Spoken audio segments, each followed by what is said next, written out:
Əgər əvvəllər sənə zövq verən, maraqlı gələn şeylər artıq maraq verməməyə başlayıbsa, məsələn, toya getməyi, əylənməyi, gəzməyi, rəqs eləməyi sevirdin, artıq bunların heç biri sənə maraqlı gəlmir, əhval-ruhiyən çox aşağı inib, özünü yorğun hiss edirsən, enerjin, gücün tükənib.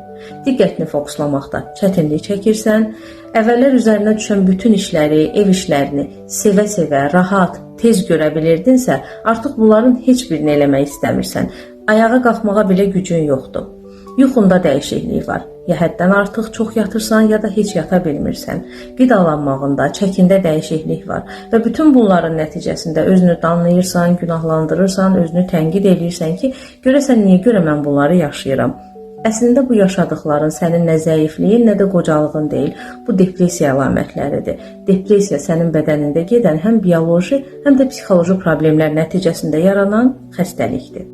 Bu yaşadıkların sənin həyat keyfiyyətini aşağı salırsa, əvvəlki həyatına qayıtmaq üçün həm psixiatr, həm də psixoloq yardımı almağın da mütləqdir.